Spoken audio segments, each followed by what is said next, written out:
Olá pessoal, tudo bom? Como vocês estão? Espero que bem, espero que estejam em casa, né? Vivendo aí essa quarentena, vivendo isso que é um momento histórico, né? Eu até hoje não tinha passado por isso, já tinha passado por outras epidemias, até outras pandemias, como H1N1, mas nada se comparado ao que tem sido, né, essa pandemia do coronavírus. Mas, né, agora é uma questão de tempo, é questão aí de sobrevivendo essa nova situação, é questão da gente se adaptar, e parte dessa adaptação está em a gente ter uma aula à distância, uma aula online, e esse vídeo é parte dela. Galera, apesar de a gente ter tido pouco tempo, né, poucas aulas até que tudo isso acontecesse, a gente começou a iniciar um trabalho, então eu queria retomar um pouquinho com vocês o que a gente fez e também explicar onde a gente está, né? Qual que é o contexto no qual a gente se encontra e qual que é o contexto desse vídeo. Primeiramente, né, a gente começou o ano fazendo uma introdução à filosofia, discutindo e debatendo a filosofia como algo que está ligado um campo do pensamento, a uma forma de pensar, né? A filosofia, ela está ligada ao conhecimento, ela está ligada a um amor à sabedoria, ela está ligada à curiosidade, a querer conhecer novas coisas, e ela está ligada a um pensamento que busca, que se propõe a ser racional. Então, o filósofo é aquele que sai da zona de conforto, aquele que questiona, aquele que pergunta, aquele que quer entender como as coisas funcionam. E aí, sendo assim, a gente viu que é possível fazer filosofia sobre várias questões, né, vários temas. E aí a gente começou a estudar alguns temas que são muito importantes dentro da filosofia, como o tema da ética, da estética, da política e da epistemologia.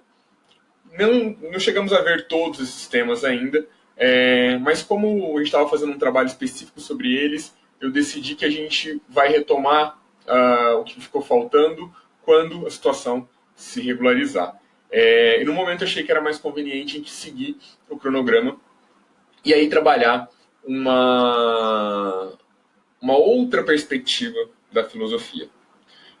Sendo assim, pessoal, hoje nós vamos falar sobre a história da filosofia. Tá? A filosofia ela é passível de ser entendida, de ser analisada, tanto de uma perspectiva temática, quanto de uma perspectiva histórica. E por que é importante a gente olhar a filosofia de uma perspectiva histórica? Pelo fato de que a filosofia, nenhum filósofo ele escreve fora do seu tempo, descolado do seu tempo. Né?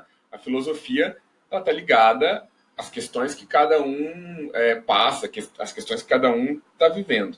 Então, uma coisa que é muito importante é que toda vez que a gente vai estudar um filósofo, ou mesmo estudar uma temática da filosofia, é importante que a gente saiba em qual contexto essa temática está inserida. Do que esse filósofo está falando? O que ele vivenciou? Por isso, saber o contexto histórico do filósofo, saber o local em que ele escreveu, né, a região, o país, por que ele estava pensando nessas coisas, ajuda muito a entender as ideias deles. Então, uma maneira de a gente tentar entender a história é através de uma perspectiva que seja analisando as suas fases. E, sendo assim, a gente tem algumas fases, né, da história. A gente pode colocar uma fase da filosofia, perdoa. A gente pode colocar a filosofia numa perspectiva histórica, né? E aí, como fica isso? A filosofia, ela, como a gente já comentou em outros contextos, ela nasce, pelo menos a filosofia ocidental, ela nasce na Grécia Antiga e ela nasce como uma maneira de ser uma alternativa às explicações míticas. Mitos são narrativas que buscam explicar algo, né? E essa explicação não depende de uma questão racional. Então, a expectativa, a explicação mitológica, né, ela pode trabalhar muito com a questão do lúdico, com a questão do que não é racional, do que não é muitas vezes nem do que é factível. E aí surgiu na antiguidade, lá na Grécia, a necessidade de se criar, se desenvolver um modo de explicação que fosse mais racional, né? Mais condizente ali com o contexto que a galera vivia. Então, dessa maneira, a filosofia começa a se desenvolver ali no Ocidente, né, ali na Grécia Antiga, e vai, pouco a pouco, buscar responder uma série de questões. Tá? Então, a gente tem um grupo de filósofos que vão ser considerados os primeiros filósofos ali da antiguidade, que seriam os pré-socráticos. Quem foram os pré-socráticos e qual é a pergunta deles?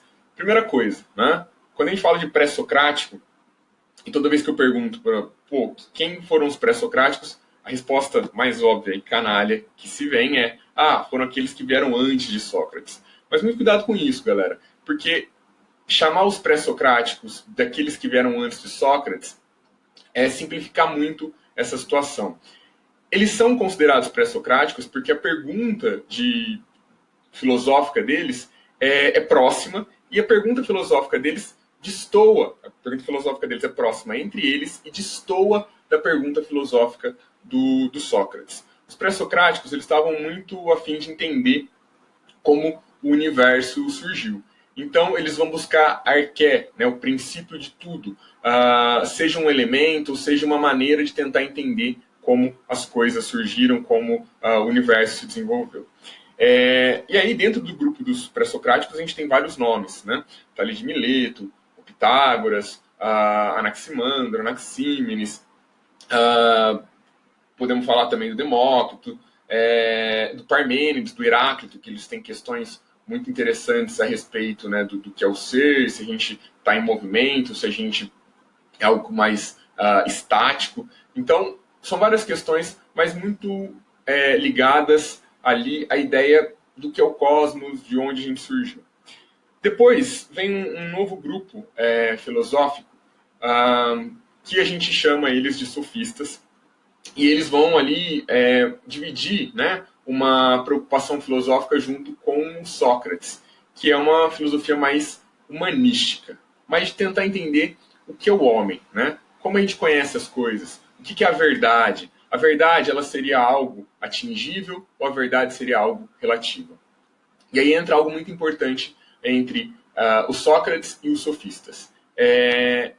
Eles não concordavam muito com o aspecto que é a questão da questão da verdade, né? Os sofistas, galera, foram um grupo filosófico que ficou reconhecido por serem professores de retórica. Eram professores muito bem remunerados, porque eles ensinavam a arte de falar bem, a arte de argumentar, a arte de discutir. E isso fazia com que muitas pessoas, principalmente em lugares como Atenas, que existia um ambiente democrático, no qual falar bem era algo que ajudava, né, no convencimento político, esses sofistas eles eram procurados, né, e eram bem remunerados para ensinar a arte de argumentar. Porque para eles, né, a verdade ela não é algo que se dá e que está pronto, que está acabado. A verdade ela está muito ligada ao contexto de cada sociedade. Né? Eles viajaram por diversos lugares e aí eles percebem que o que é verdade em um lugar pode não ser verdade em outro. Né? Você pensa um exemplo, a maneira como você pode enterrar um ser humano pode, ou melhor, a maneira o destino final que você deve dar para um ser humano pode variar de sociedade para sociedade. Tem sociedades que vão dizer que a maneira correta é você cremar aquele ser. Outros vão dizer que o correto é você enterrar. E tem aquelas sociedades ainda que vai dizer que o correto é você comer aquela pessoa. Né? Então, qual a sociedade está certa? Para os sofistas, a verdade ela é construída socialmente. Né? Então, a verdade ela seria relativa. Um dos principais sofistas, o Protágoras, ele vai dizer que o homem é a medida de todas as coisas. Né? É o homem, no contexto social, que constrói as suas noções de verdade. Mas para o Sócrates, a coisa não era assim que funcionava.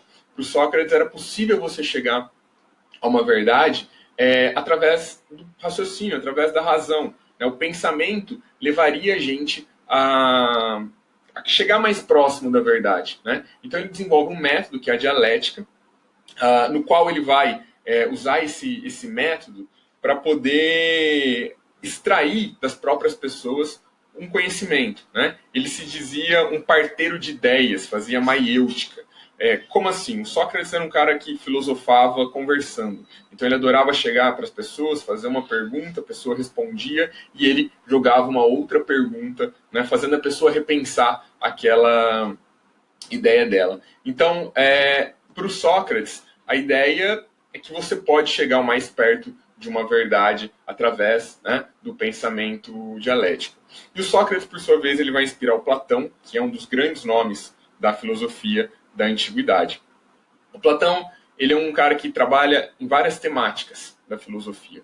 Vou destacar duas. Uma é a questão da epistemologia, da teoria do conhecimento.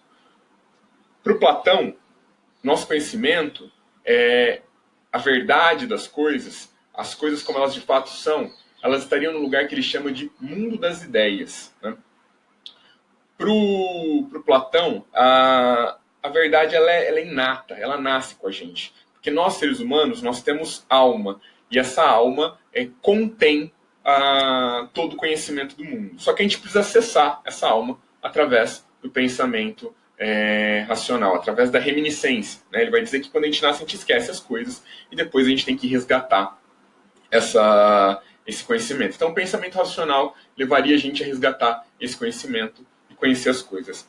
Uma outra temática que o Platão também é forte é na questão política, né? Na questão política, ele vai escrever um livro chamado A República, no qual esse livro ele vai usar o Sócrates, né, que foi seu mestre, como interlocutor. É uma narrativa, o livro, e o Sócrates é aquele que promove os diálogos. E nesse livro, Sócrates vai explicar o que seria a cidade ideal. E aí a gente tem que, né, para o Platão, então, coloca as coisas ali através do Sócrates, nesse livro, a sociedade ideal seria uma sociedade governada por reis filósofos. Porque eles fazem uma crítica, né? Principalmente o Platão ali, ele faz uma crítica à democracia, dizendo, olha, nem sempre a maioria, ela entende de fato do assunto. Né? Se você pega, vamos pensar hoje aqui, a gente tem uma situação de pandemia. Um grupo de médicos, sei lá, 5, 10 médicos, eles podem ter um conhecimento muito maior e muito mais seguro sobre a questão da pandemia do que, sei lá, 150 mil advogados, né? Ou outro cargo. Por quê? Eles são especialistas nesse assunto. Então, para o Platão, essa questão da maioria, ela nem sempre significa que, de fato, as pessoas entendem, né, daquilo. E na sociedade, na vida política, era a mesma coisa. Então, ele vai fazer uma crítica à democracia, ele vai falar, olha, a sociedade deveria ser governada porque, de fato, entende de sociedade, né? E ninguém é mais capaz de entender uma sociedade do que um filósofo. Então, ele defendia a ideia do rei filósofo. Pois bem, Platão, ele vai ser professor, o mestre, né, de outro grande filósofo da antiguidade, que é Aristóteles. O Aristóteles, ele se destaca por diversos assuntos, e ele é marcado, se a gente pudesse simplificar ele, por gostar de classificar as coisas. O Aristóteles adorava observar as coisas e classificar elas. E aí vem uma coisa interessante. Diferente do seu mestre, que acreditava que a verdade estava no mundo das ideias, para Aristóteles, a verdade a gente adquire, o conhecimento a gente adquire através das nossas experiências. Pensa o processo de uma criança conhecer um cachorro, né? Ela vai ver um ser que tem determinadas características e alguém vai chamar aquele ser de cachorro. E depois um outro ser com as mesmas características também vai ser chamado de cachorro. E depois a mesma coisa, até o momento que ela associa aquelas características à ideia de cachorro. Então, para Aristóteles, o que faz a gente aprender as coisas não é uma ideia que está inata, que a gente só acessa ela, e sim as nossas experiências. E sendo assim, ele buscou observar as coisas, identificar quais seriam as causas das coisas, né? O propósito das coisas, a finalidade das coisas. Então ele foi um cara muito importante, assim, bastante de analisar os elementos da natureza e também a política, né? No campo político, que é outro tema que ele se destaca também, ele vai dizer, primeiro, algo que é muito interessante dele, que ele considera que nós, seres humanos, é da nossa natureza nós sermos seres sociais, nós sermos seres políticos. Ele fala, olha, não tem ser humano fora da cidade. Um ser humano que viva fora da cidade, ou ele é um animal ou ele é um deus. Né? Uma pessoa que tem as características do ser humano, que tem a cultura, que tem a língua, que tem a capacidade de ter essas características que nós temos, ela vive em cidade. Né? Então ele vai chamar o ser humano de um animal político. E aí, o que acontece? Ele vai também fazer uma classificação sobre os sistemas de governo, falando, olha, tem sistemas de governo que são feitos por uma pessoa, por um grupo de pessoas, ou pela maior parte da sociedade, e esses sistemas eles podem ter uma faceta, eles podem ter uma característica de serem puros ou corruptos. Então ele fala, pensa uma sociedade que é governada por uma pessoa, mas é uma sociedade que tem um governo puro, né? Isso seria uma monarquia. Se for um governo corrupto, uma tirania. Num grupo de pessoas, se for um governo puro, uma aristocracia. Se for um governo corrupto, uma oligarquia.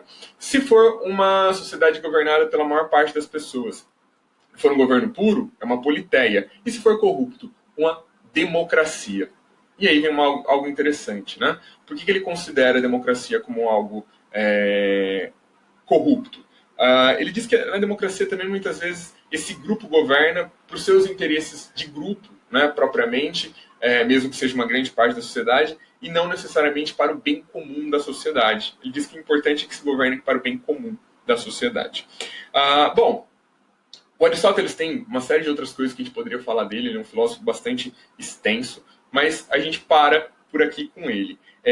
Uma última informação sobre ele é que talvez o grande nome que ele tenha deixado para a posteridade não tenha sido de um filósofo, né? E sim de um grande conquistador. O Aristóteles foi mestre, foi tutor do Alexandre o Grande, que foi um grande imperador da antiguidade, conquistou diversos povos e difundiu a cultura grega, né? Também difundiu parte das ideias do Aristóteles. E aí o que acontece? Após o mundo grego ser unificado, né, pelos macedônios, pelo pai do Alexandre e depois pelo Alexandre, o que vai acontecer é a gente tem um novo momento da filosofia, que seria a filosofia helenística, que é marcado por vários grupos filosóficos, como os céticos, os estoicos, os epicuristas, entre outros grupos lá. Né? E aí, esses grupos eles vão... e os cínicos. Tinha faltado um. Os céticos, os estoicos, os epicuristas e os cínicos. E aí, esses grupos vão servir, de certa forma, como uma transição para uma outra fase da filosofia, que aí já é bem marcada, que já é uma fase diferente, que seria uma fase com uma pergunta filosófica bastante diferente das perguntas da antiguidade. Então, galera, a gente fala agora da filosofia medieval, sendo bastante influenciada pelo cristianismo. E aí, dentro desse contexto, tem dois filósofos que a gente destaca. Um é o São Tomás de Aquino, o outro é o Santo Agostinho. Né? A ordem é o contrária. Primeiro a gente fala do Santo Agostinho, que é um dos grandes filósofos que vai tentar ligar filosofia e religião. Para ele, tem uma coisa interessante que a religião está acima de tudo, a fé está acima de tudo, Deus é a grande verdade. Ele vai se inspirar bastante no Platão, e aquilo que o Platão chamava de mundo das ideias, ele vai considerar Deus, né, como essa perfeição, como esse ideal. E aí, para ele, para o ser humano chegar perto da verdade, ele tem que se aproximar mais de Deus, né, da iluminação divina. Alguns séculos depois, vem uma outra fase da filosofia que a gente chama ela de escolástica, e essa fase vai ser marcada pelo São Tomás de Aquino. Esse, por sua vez, vai entender que a razão também tem a sua importância. Né? E ele vai se inspirar bastante no Aristóteles, buscando entender até a origem do universo, as causas das coisas. Né? E para ele, a razão ela ajuda a compreender a fé. Né? A fé ela é onde está a verdade, mas a razão ela é um caminho que ajuda a gente a chegar lá. Ele vai dizer que a gente compreende para crer. Quanto mais a gente entende as coisas, mais a gente acaba acreditando nelas. Bom, da filosofia medieval, é basicamente esses dois grandes filósofos que mais são falados. O passo seguinte, né, é essa filosofia medieval começar a dar mais espaço para uma outra questão que vai surgir no contexto histórico, né, de um período que a gente chama de Renascimento e filosofia moderna, que é a ideia da razão, né, voltar a ter uma importância maior dentro da filosofia. Mas isso, galera, vai ficar para um próximo vídeo, para uma próxima aula. Beleza? Bom, o que eu ainda falo para vocês aqui? Eu passei um roteiro de estudos para vocês. Semana 15 dias atrás, a gente viu... pedi para vocês fazerem um resumo da filosofia antiga, mas resolvi explicar ela agora só para ficar um pouquinho, né? Para não ficar muito solta essa história. E também, agora eu falei um pouquinho da filosofia medieval. Vocês vão pesquisar mais um pouco. E aí, na semana que vem, a gente vai fazer a mesma coisa, só que daí com a filosofia moderna. Beleza, galera? Bom, por hoje é isso. Fiquem em casa, bebam água, descansem, mas não deixem de estudar. Beleza? Até a próxima.